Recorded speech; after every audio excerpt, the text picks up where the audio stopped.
અમરેલી ચકચારી બનેલા પાયલ ઘોટી કેસમાં આવ્યો નવો વળાંક। પાયલ ઘોટીને મેડિકલ ચેકઅપ માટે લઈ જતી પોલીસને રોકવામાં મામલો।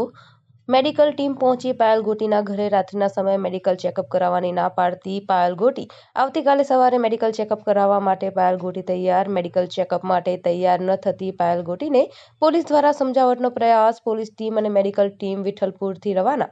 આવતીકાલે સવારે 10 થી 11 વાગ્યાના સમય દરમિયાન અમરેલી સિવિલ હોસ્પિટલમાં મેડિકલ ચેકઅપ કરાવવા પાયલ ઘોટીને તૈયારી દર્શાવી એસઆઈટીની ટીમના પીએસઆઈ બરવાડિયાએ મોડી રાત્રે આપી પ્રતિક્રિયા। આજરોજ ખાસ તપાસ ટીમની પોલીસ અધિક્ષક શ્રી અમરેલીના દ્વારા રચના કરવામાં આવેલ, જેમાં હું અને મારી ટીમમાં પીઆઈ ગીડા અને પીએસઆઈ બરવાડિયાની નિમણૂક કરવામાં આવેલી।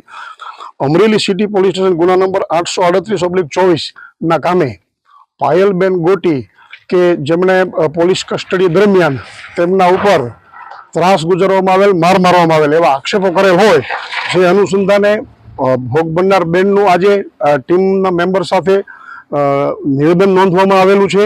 તેમજ તેમના માતા પિતા અને આગેવાનોની રૂબરૂમાં તેમને મેડિકલ કરવા માટે અમરેલી સિવિલ હોસ્પિટલ માટે તૈયાર કર્યા અને તેમણે કન્વિન્સ થયા અમારી સાથે, અને અમે લઈ જતા હતા એ દરમિયાન એમના સગાવાલાનો ફોન આવતા એમણે ગાડી રોકાવી દીધેલી અને પરત ઘરે લઈ જવાનું કહેતા અમે એમને પરત ઘરે લાવેલા, અને આ બાબતે અમે એમના કાકાનું નિવેદન નોંધેલું છે।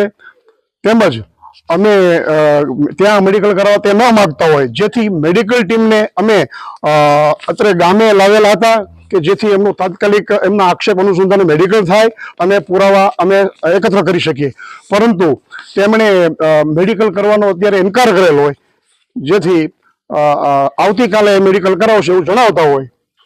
બસ એટલી તપાસ છે।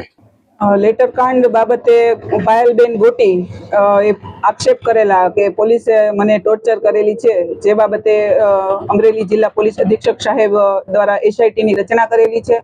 એ એસઆઈટીની ટીમ તરીકે આજે અમે તપાસના કામે પાયલબેન ગોટીના ઘરે નિવેદન લેવા માટે ગયેલા, અને નિવેદન દરમિયાન પાયલબેન ગોટીએ જે પણ લખાવેલું એ અમે વિડીયોગ્રાફી સાથે નિવેદન નોંધેલું છે। બાદમાં અમે પાયલબેનને એમના પરિવારના સભ્યોની સાથે મેડિકલ કરાવવા માટેની એમને જણાવેલું હતું કે તપાસના કામે આપણે મેડિકલ કરાવવું જરૂરી છે, જેથી પાયલબેન એમના પરિવારના સભ્યો સાથે રાખી અને એમના કઝિન સિસ્ટર અને એમના એક અન્ય ભાઈને સાથે લઈ લાવવાની સહમતિ દર્શાવતા અમારી સાથે અમે એમને મેડિકલ કરાવવા માટે એમની સ્વખુશીથી ઘરેથી નીકળેલા હતા। ત્યારબાદ અમે આગળ આવતા એમના ગામમાંથી બહાર નીકળતા ફતેહપુર ગામના પુલ પાસે પહોંચતા ત્યાં અચાનક બેને એવું કીધેલું કે મારે મેડિકલ કરાવવું નથી, મને ઘરે પાછા મૂકી જાઓ, અને એ દરમિયાન પરેશભાઈ ધાનાણી પણ ત્યાં આવી ગયેલા અને એવું કીધેલું કે હાલ મેડિકલ કરાવવાનું નથી થતું દીકરીનું, દીકરીને એમના ઘરે પાછા પહોંચાડી દો, જેથી કરીને અમે પાયલબેનને એમના ઘરે પાછા લઈ ગયેલા।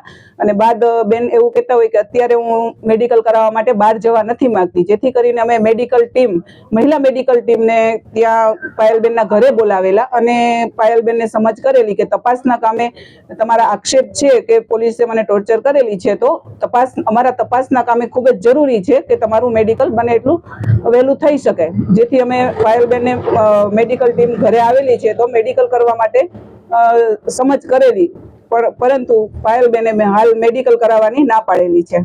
બ્યુરો રિપોર્ટ, વિરજી શિયાળ, અમરેલી।